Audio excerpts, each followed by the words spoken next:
إن الحمد لله نحمده ونستعينه ونستغفره ونعوذ بالله من شرور أنفسنا ومن سيئات أعمالنا. من يهده الله فلا مضل له ومن يضلل فلا هادي له، وأشهد أن لا إله إلا الله وحده لا شريك له، وأشهد أن محمدا عبده ورسوله. اللهم صل على محمد وعلى آل محمد كما صليت على إبراهيم وعلى آل إبراهيم إنك حميد مجيد. اللهم بارك على محمد وعلى آل محمد كما باركت على إبراهيم وعلى آل إبراهيم إنك حميد مجيد.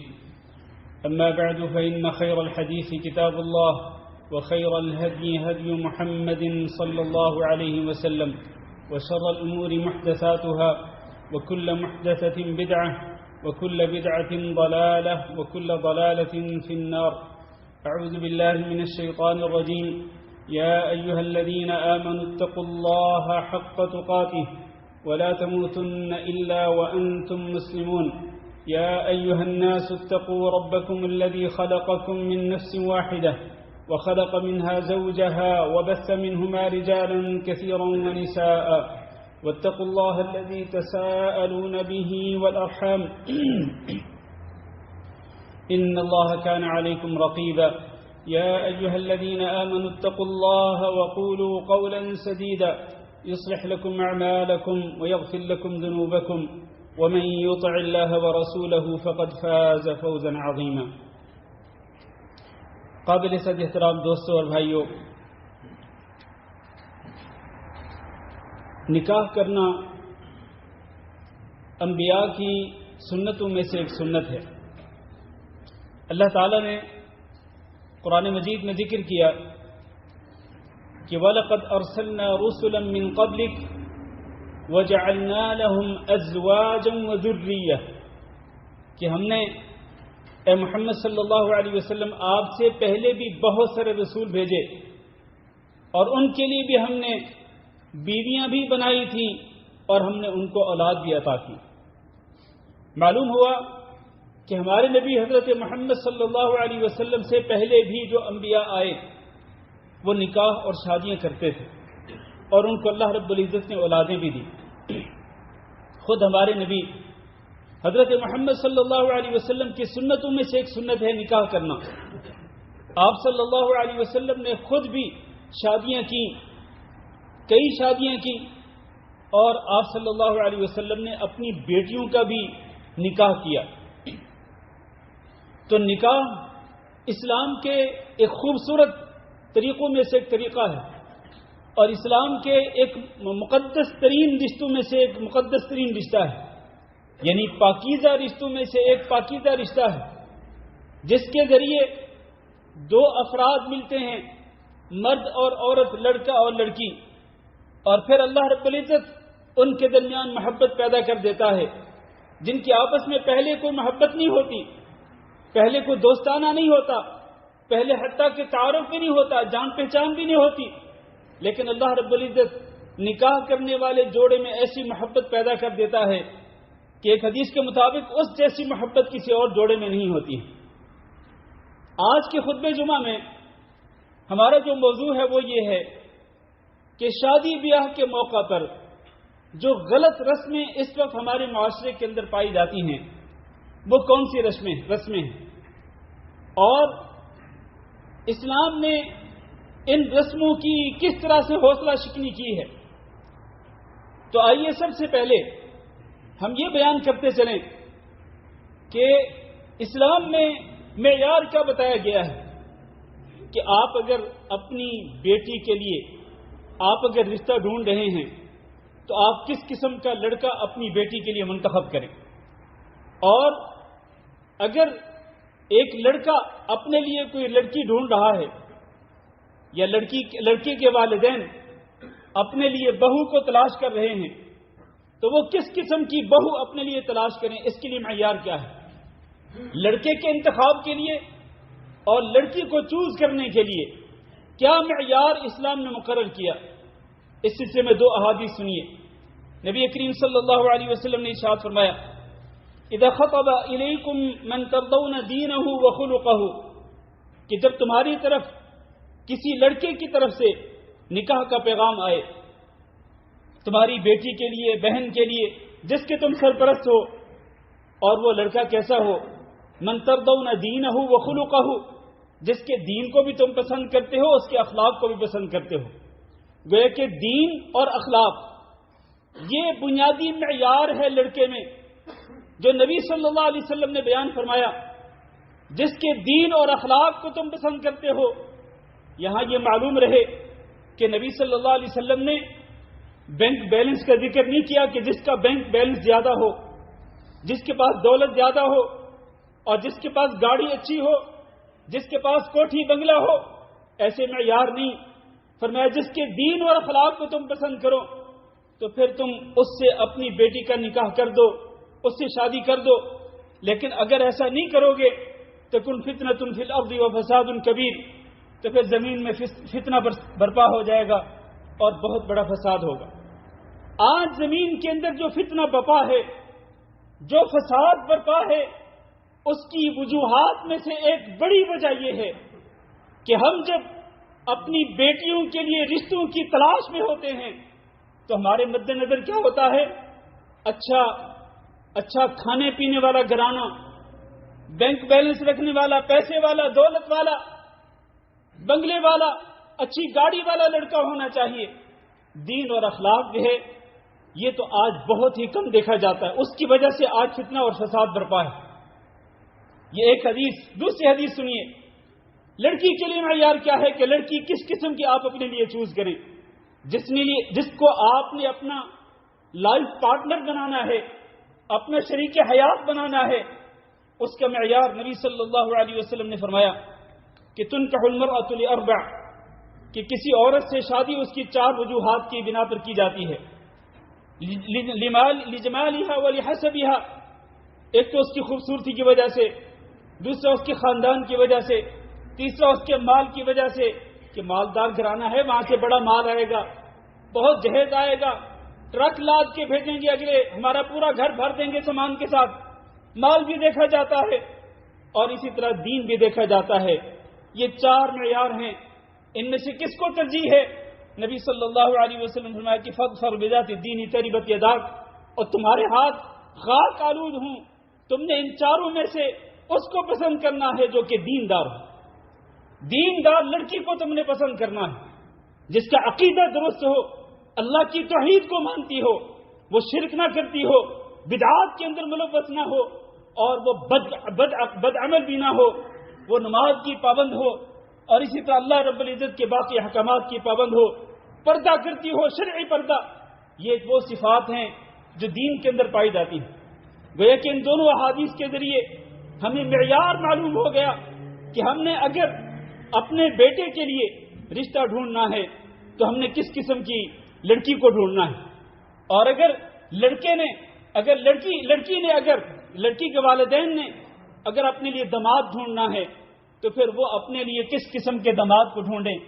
یہ بھی نبی صلی اللہ علیہ وسلم نے معیار مقرر کر دیا۔ آگے بڑھنے سے پہلے ایک اور حدیث جو آج صبح میں نے صحیح بخاری کے اندر پڑھی، اس میں یہ واقعہ موجود ہے کہ ایک شخص آیا نبی صلی اللہ علیہ وسلم کے پاس، وہ اشراف الناس، بہت ہی معزز لوگوں میں سے تھا، بڑے لوگوں میں سے تھا۔ نبی صلی اللہ علیہ وسلم نے فرمایا کہ اس کے بارے میں تمہاری کیا رائے ہے؟ کہنے لگے یہ تو وہ بندہ ہے کہ اگر یہ کسی کو بھی نکاح کا پیغام بھیجے فوراً اس کا نکاح کر دیا جائے گا، کسی کے حق میں سفارش کرے گا اس کی سفارش کو قبول کر لیا جائے گا، یہ تو کوئی بھی بات بھی کرے گا تو اس کی بات کو غور سے سنا جائے گا۔ پھر تھوڑی دیر کے بعد ایک اور شخص آیا جو کہ فقراء میں سے تھا، مسلمان فقراء میں سے تھا۔ پہلا آدمی کون تھا؟ بہت ہی معزز، بہت ہی بڑا آدمی تھا، لیکن یہ بندہ کون تھا؟ فقیر مسلمان، درویش مسلمان تھا۔ تو آپ نے فرمایا کہ اس کے بارے میں تمہاری رائے کیا ہے؟ لوگ کہنے لگے یہ تو درویش آدمی ہے، اگر یہ کسی کے پاس نکاح کا پیغام بھیجے گا تو اس کا نکاح نہیں کیا جائے گا، سفارش کرے گا تو اس کی سفارش قبول نہیں کی جائے گی، اور اگر یہ بات بھی کرے گا تو اس کی بات تک نہیں سنی جائے گی۔ اللہ کے رسول نے کیا فرمایا؟ میرے بھائیوں، فرمایا یہ جو فقیر ہے، یہ درویش مسلمان، یہ اس پہلے شخص کے ساتھ اگر پوری اس جیسے شخصوں لوگوں کے ساتھ اگر پوری زمین بھر جائے تو یہ اکیلا ایک مسلمان فقیر ان تمام کے تمام لوگوں سے بہتر ہے. یہ ایک فقیر مسلمان ہے، لیکن اس کے پاس پیسہ نہیں ہے، اس کے پاس دولت نہیں ہے، اس کے پاس ہے تو ایمان کی دولت ہے، اس کے پاس ہے تو اللہ رب العزت پر مضبوط عقیدے کی دولت ہے. پیسہ نہیں ہے، بینک بیلنس نہیں ہے، کوٹھی بنگلہ نہیں ہے، تو وہ جو کوٹھی بنگلے والے، وہ بینک بیلنس رکھنے والے، اگر ان کے ساتھ پوری زمین بھر جائے تو یہ اکیلا فقیر مسلمان ان سب سے بہتر ہے. یہ ہے وہ معیار میرے عزیز بھائیوں، ہمیں اس معیار کو اپنے سامنے رکھنا چاہیے. اور پھر ہم آگے بڑھتے ہیں. شادی بیاہ کا جو سلسلہ ہوتا ہے اس کی ابتدا منگنی سے ہوتی ہے. منگنی کس چیز کا نام ہے کہ لڑکے کی طرف سے یا لڑکے کے ماں باپ کی طرف سے نکاح کا پیغام جاتا ہے لڑکی والوں کی طرف، اور اگر لڑکی والے اس لڑکے کو پسند کر لیں، اس پر مطمئن ہوں، تو وہ بات پکی ہو جاتی ہے، طے ہو جاتی ہے، نسبت طے ہو جاتی ہے. اس کو منگنی کہا جاتا ہے اسلام کے اندر. یہ جائز ہے اسلام کے اندر. جس حد تک میں نے بیان کیا اس کے اندر دیگر رسمیں نہ ہوں تو اس حد تک یہ جائز ہے. لیکن یہاں اس موقع پر منگنی کے موقع پر جو خلاف ورزیاں ہوتی ہیں، جو کہ نہیں ہونی چاہیے، جو غلطیاں ہوتی ہیں، جو رسمیں ہوتی ہیں جو نہیں ہونی چاہیے، ان میں سے ایک یہ ہے کہ اگر لڑکا لڑکی کو دیکھنا چاہے تو بعض اوقات لڑکی کے ماں باپ اس کو دیکھنے کی اجازت نہیں دیتے، اور یہ درست نہیں ہے. لڑکا اگر دیکھنا چاہے لڑکی کو تو اس کو دیکھنے کی اجازت ہے. نبی کریم صلی اللہ علیہ وسلم کے پاس ایک شخص آیا، کہنے لگا اللہ کے رسول، میں نے ایک عورت کو نکاح کا پیغام بھیجا ہے. تو آپ نے فرمایا انظرت الیہا، کیا تم نے اس کی طرف دیکھا ہے؟ کہنے لگا نہیں دیکھا. تو آپ نے فرمایا کہ جاؤ فانظر الیہا، جا کے اس کو دیکھو، فإنہ اجدر ان یؤذم بینکما، عین ممکن ہے کہ جب تم اس کو دیکھ لو گے، اس کو پسند کر لو گے، تو پھر اس کے بعد تمہارے درمیان جو محبت ہوگی وہ بڑی پائیدار ہوگی، مضبوط رشتہ قائم ہو جائے گا. کیونکہ جب تم دیکھ کر رشتہ کرو گے تو تمہیں اندازہ ہو جائے گا کہ لڑکی کس قسم کی ہے، تو کوئی چیز مخفی نہیں ہوگی. تو پھر اس کے بعد جب نکاح ہوگا تو تمہارے درمیان محبت کا مضبوط رشتہ قائم ہو جائے گا. یہ اور اس کے علاوہ اور بہت ساری احادیث ہیں جن سے ثابت ہوتا ہے کہ عورت کو اگر لڑکا دیکھنا چاہے، مرد اگر لڑکی کو دیکھنا چاہے تو اس کو دیکھنے کی اجازت ہے. لیکن یہاں ایک اور غلطی یہ ہوتی ہے کہ جہاں صرف دیکھنے کی اجازت ہے، لیکن بعض اوقات ایسا ہوتا ہے، بلکہ زیادہ تر ایسے ہوتا ہے کہ زیادہ تر لوگ لڑکے اور لڑکی کو آپس میں خلوت میں ملاقاتوں کا موقع دیتے ہیں. چنانچہ لڑکا لڑکی کو کسی ہوٹل پہ لے کے جا رہا ہے چائے پینے کے لیے، کافی پینے کے لیے، کسی الگ جگہ پہ ملاقات کے لیے کہ جی ہم نے آپس میں تعارف کرنا ہے، ہم جاننا چاہتے ہیں، ایک دوسرے کو پہچاننا چاہتے ہیں. خلوت میں ملاقات کرنا یہ جائز نہیں ہے. نکاح کی نیت سے بھی خلوت میں ملاقات کرنا اور ماں باپ کی طرف سے لڑکی کو اجازت دینا کہ تم جا کے اس لڑکے سے خلوت میں ملاقات کر سکتی ہو، یہ غلط ہے، یہ درست نہیں ہے. نبی کریم صلی اللہ علیہ وسلم نے فرمایا کہ تم میں سے کوئی شخص کسی عورت کے ساتھ خلوت میں ملاقات نہ کرے. اگر وہ خلوت میں ملاقات کرے گا تو جہاں وہ دو ہوں گے وہاں تیسرا ان کے ساتھ شیطان ہوگا. تو اس لیے خلوت میں ملاقات کرنا درست نہیں ہے. اور تیسری چیز یہ ہے کہ جب یہ بات پکی ہونی ہوتی ہے یا نسبت طے کرنی ہوتی ہے تو اس موقع پر بھی بعض رسمیں پوری کی جاتی ہیں. ان میں سے ایک یہ ہے کہ لڑکا لڑکی کے ہاتھ میں انگوٹھی پہناتا ہے، اور یہ درست نہیں ہے. انگوٹھی پہنانے والی رسم درست نہیں ہے میرے عزیز بھائیوں، اس لیے کہ وہ لڑکی ابھی تک اس کے ساتھ اس کا نکاح نہیں ہوا، اس کے ساتھ اس کا رشتہ طے نہیں ہوا. ابھی تو رشتہ طے ہو رہا ہے، نکاح نہیں ہوا ہے. اور نکاح ہوئے بغیر یہ ایک اجنبی لڑکی کے ہاتھ میں اگر انگوٹھی پہنائے گا تو اس کے حوالے سے رسول اکرم صلی اللہ علیہ وسلم نے فرمایا کہ اگر تم میں سے کسی شخص کے سر میں لوہے کا ایک سوا جو ہے وہ اگر چبو دیا جائے، کسی کے سر میں لوہے کا سوا جو ہے اگر اس کے سر میں چبا دیا جائے، اس کے سر میں مارا جائے، تو یہ اس کے لیے بہتر ہے اس سے کہ وہ کسی اجنبی عورت کو ہاتھ لگائے، اس کو ٹچ کرے. ظاہر ہے کہ جب انگوٹھی پہنائے گا اس کے ہاتھ کو ٹچ کرے گا، تو اس سے بہتر کیا ہے کہ اس کے سر میں لوہے کا سوا چبھو دیا جائے، اس کو مار دیا جائے۔ تو میرے بھائیوں، کسی بھی اجنبی لڑکی، کسی بھی اجنبی عورت کو ٹچ کرنا یہ قطعاً درست نہیں ہے کسی بھی انسان کے لیے، حتیٰ کہ نکاح کی یا شادی کی نیت سے بھی نکاح سے پہلے اس طرح کرنا قطعاً درست نہیں ہے۔ اسی طرح پھر جب نکاح ہوتا ہے، میں بات مختصر کر رہا ہوں کیونکہ بہت ساری چیزیں ہیں جن کو بیان کرنا ہے، تو نکاح کے موقع پر، شادی بیاہ کے موقع پر بھی بعض چیزیں ایسی ہوتی ہیں جن کے اسلام کے اندر کوئی وجود نہیں ہے۔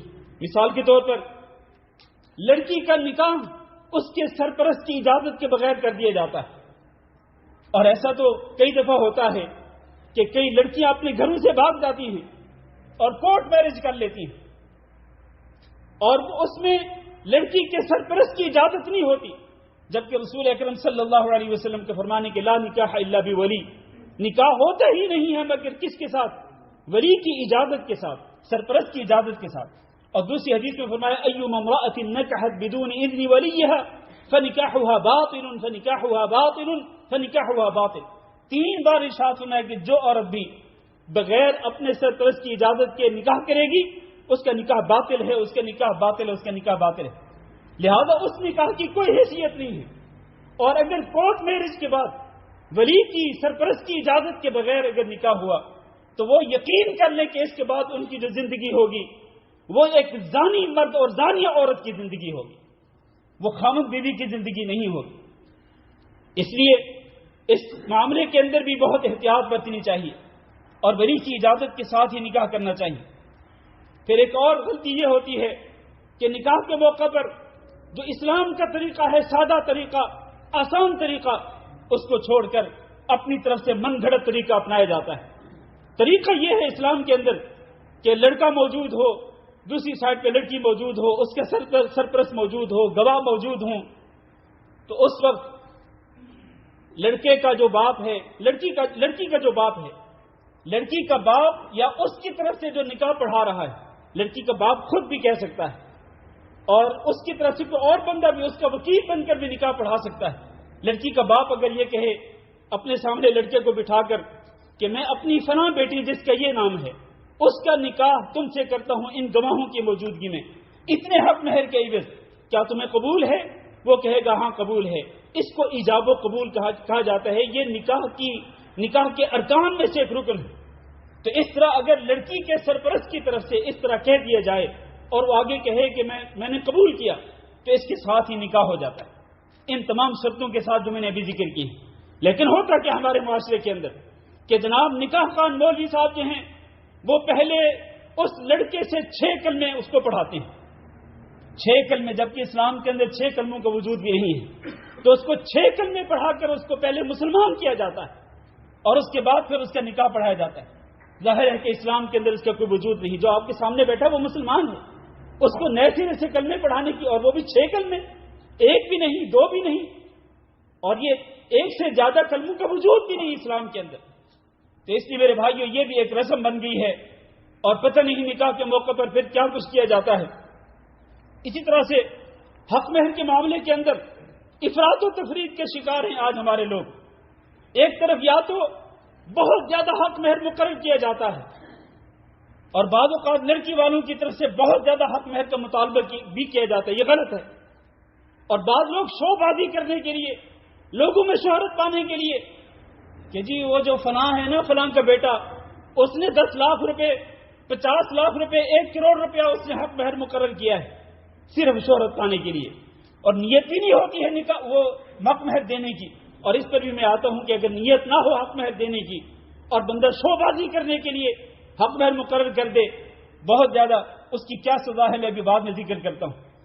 تو اس کے اندر افراط و تفریط نہیں ہے، ایک طرف یہ بہت زیادہ حق مہر کا مطالبہ، اور دوسری طرف کیا ہوتا ہے، دوسری طرف جناب لوگ کہتے ہیں او نہیں جی نہیں، شرعی حق مہر مقرر کریں جی، شرعی حق مہر لکھیں جی۔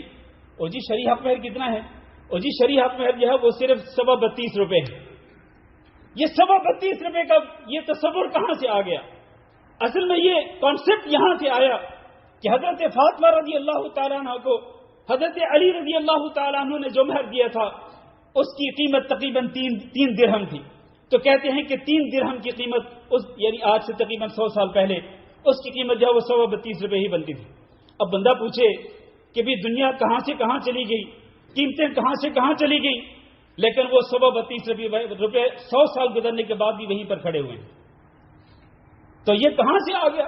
میرے عزیز بھائیوں، اسلام کے اندر نہ تو تفریط ہے، نہ افراط ہے، نہ بہت زیادہ غلو ہے اور نہ بہت زیادہ کنجوسی اور بخل ہے۔ یہ جو 132 روپے والے لوگ ہیں جو شرعی حق مہر کا دعویٰ کرتے ہیں، ایک طرف جناب لاکھوں کروڑوں اڑا دیتے ہیں فضولیات کے اوپر، رسموں کے اوپر لاکھوں کروڑوں اڑا دیتے ہیں، لیکن جب حق مہر کی بات آتی ہے اور نہیں حق مہر شرعی لکھوائیں۔ اور کون سا حق مہر شرعی ہے بھائی؟ تو میرے بھائیوں، حق مہر ہر انسان کو اس کی استطاعت کے مطابق متعین کرنا چاہیے۔ اگر ایک انسان وسعت والا ہے، اللہ نے اس کو مال دیا ہے، اور آگے جس لڑکی سے وہ نکاح کر رہا ہے وہ بھی ایک معروف اچھے خاندان کی لڑکی ہے، تو اس کے حق کے مطابق حق مہر ملنا چاہیے۔ اور اگر انسان اتنا حق مہر نہیں دے سکتا تو جتنا دے سکتا اتنا ہی دے دے اپنی استطاعت کے مطابق۔ رسول اکرم صلی اللہ علیہ وسلم نے ایک بندے کو کہا تھا جو ایک عورت سے شادی کرنا چاہتا تھا، آپ نے فرمایا التمس ولو خاتما من حدید، جاؤ کچھ تو ڈھونڈ کے لے کے آؤ اس کو حق مہر دینے کے لیے، چاہے وہ لوہے کی انگوٹھی کیوں نہ ہو۔ تو لوہے کی انگوٹھی کی کیا حیثیت ہے میرے عزیز بھائیوں؟ لیکن اصل بات یہ ہے کہ وہ بندہ استطاعت ہی نہیں رکھتا تھا، وہ اسی چیز کی استطاعت رکھتا تھا۔ تو اس لیے استطاعت کے مطابق رسول اکرم صلی اللہ علیہ وسلم فرمایا کہ خیر الصداق ایسرہ، بہترین حق مہر وہ ہے جو کہ انتہائی آسانی کے ساتھ ادا کر دیا جائے، وہ ہوتا ہے بہترین حق مہر۔ اور حضرت عمر رضی اللہ تعالی نے کہا تھا، بات ذرا توجہ سے سننا میرے عزیز بھائیوں، انہوں نے فرمایا تھا لا تغالوا فی صدقات النساء، لوگوں عورتوں کا حق مہر مقرر کرنے میں تم غلو نہ کیا کرو، یعنی حد سے تجاوز نہ کیا کرو، بہت مہنگا بہت زیادہ حق مہر نہ مقرر کیا کرو۔ اس کی وجہ کیا ہے؟ وجہ یہ ہے کہ اگر یہ دنیا کے اندر عزت کی بات ہوتی، حق مہر زیادہ مقرر کرنا اگر دنیا کے اندر عزت کی بات ہوتی اور آخرت میں یہ تقوی والی بات ہوتی، تو اس کے لیے سب سے بہتر نبی صلی اللہ علیہ وسلم تھے، سب سے زیادہ حق نبی صلی اللہ علیہ وسلم رکھتے تھے کہ آپ زیادہ حق مہر مقرر کرتے۔ لیکن چونکہ یہ دنیا میں یہ عزت کی بات نہیں ہے اور نہ ہی آخرت میں تقوی والی بات ہے، تو نبی صلی اللہ علیہ وسلم نے جو جتنی عورتوں سے شادیاں کی اور آپ نے چاروں بیٹیوں کا نکاح کیا، تو ان تمام آپ کی بیویوں کا اور آپ کی بیٹیوں کا جو حق مہر ہے، جو آپ نے خود دیا اپنی بیویوں کو اور جو آپ نے اپنی بیٹیوں کے لیے حق مہر لیا، یہ پورا ملا کر بھی یہ ٹوٹل 12 اوقیہ چاندی بنتی ہے۔ 12 اوقیہ چاندی، جس کا میں نے وزن نکالا گراموں کے اندر، تو یہ تقریباً 1485 گرام چاندی بنتی ہے۔ 1485 گرام آپ صلی اللہ علیہ وسلم کی تقریباً 9 بیویوں کا حق مہر اور آپ کی 4 بیٹیوں کا حق مہر، یہ ملا کر یہ تقریباً 1485 گرام چاندی بنتی ہے، چاندی۔ اس سے آپ اندازہ لگا سکتے ہیں کہ اسلام کے اندر میرے بھائیوں اگر تو یہ بات واقعتاً دنیا کے اندر عزت والی بات ہوتی تو سب سے زیادہ حق مہر کس کا ہونا چاہیے تھا؟ سب سے زیادہ حق مہر نبی صلی اللہ علیہ وسلم کی صاحبزادی حضرت فاطمہ رضی اللہ تعالیٰ عنہ کا ہونا چاہیے، کہ جن کو نبی صلی اللہ علیہ وسلم نے جنت کی عورتوں کے سردار قرار دیا، اس سے بہتر کوئی خاتون نہیں میرے عزیز بھائیوں۔ لیکن اس کے لیے حق مہر کتنا تھا؟ وہ حتمی زرہ دی تھی حضرت علی رضی اللہ تعالیٰ عنہ نے حضرت فاطمہ کا حق مہر کے طور پر، جس کی قیمت 3 درہم لگائی گئی۔ تو اس لیے میرے بھائیوں حق مہر کے معاملے کے اندر افراط و تفریط نہیں کرنی چاہیے۔ یہاں یہ بات بھی عرض کرتا چلوں کہ یہ بھی ہوتا ہے کہ کئی لوگ حق مہر متعین کرتے ہیں شو بازی کرنے کے لیے، شہرت پانے کے لیے، لیکن نیت نہیں ہوتی۔ نیت یہ ہوتی ہے کہ یار بعد میں دیکھیں گے اور معاف کروا لیں گے۔ اللہ کے رسول نے ارشاد فرمایا جو شخص زیادہ حق مہر یا کم حق مہر پہ شادی کرے لیکن اس کی نیت نہ ہو ادا کرنے کی، تو وہ قیامت کے دن، اور اس نے حق مہر ادا نہیں کیا، قیامت کے دن وہ اللہ رب العزت کی بارگاہ میں حاضر ہوگا اس حالت میں کہ وہ زانی اور بد کردار سمجھا جائے گا۔ اور ابھی میں آپ کو بتاتا چلوں ہمارے معاشرے کے اندر کیا کچھ ہو رہا ہے۔ ابھی 2 دن پہلے مجھے ایک خاتون نے سوال بھیجا، وہ رو کے بیان کر رہی تھی، کہتی ہے کہ میری فلاں جو رشتہ دار ہے اس کو 40 سال ہو گئے، 40 سال اس کی شادی کو، ابھی تک اس کے خامد نے اس کو حق مہر نہیں دیا۔ شاید وہ اپنے مرنے کا انتظار کر رہا ہوگا۔ میرے بھائیوں یہ درست نہیں ہے۔ حق مہر عورت کا حق ہے، اس کو ملنا چاہیے، جلد یا بدیر اس کو ملنا چاہیے، یہ اسی کا حق ہوتا ہے۔ اور یہاں یہ بھی تنبیہ کرتا چلوں کہ حق مہر جو ہے وہ لڑکی کے ماں باپ کا حق نہیں ہوتا کہ ماں باپ لڑکی سے مطالبہ کریں کہ جو حق مہر تمہیں ملنا ہے یا ملا ہے وہ تم ہمیں دے دو. نہیں، اگر وہ خوشی سے اپنے ماں باپ کو دیتی ہے یا اس کا کچھ حصہ دیتی ہے وہ اور بات ہے، ورنہ ماں باپ کو کوئی حق نہیں ہے. میرے بھائیوں، یہ اور اس کے علاوہ اور بہت ساری چیزیں ہیں جو وقت مقرر پہ میں بیان نہیں کر سکا، وقت بہت تھوڑا ہوتا ہے. تو شادی بیاہ کے موقع پر رسموں سے بچنا چاہیے، اور نبی کریم صلی اللہ علیہ وسلم کی سنت کے مطابق، آپ صلی اللہ علیہ وسلم کی تعلیمات کے مطابق شادی بیاہ کے مقدس رشتے کو مکمل کرنا چاہیے. اللہ تعالی ہم سب کو اس کی توفیق دے. استغفر اللہ لی ولکم ولسائر المسلمین فاستغفروہ انہ هو الغفور الرحیم.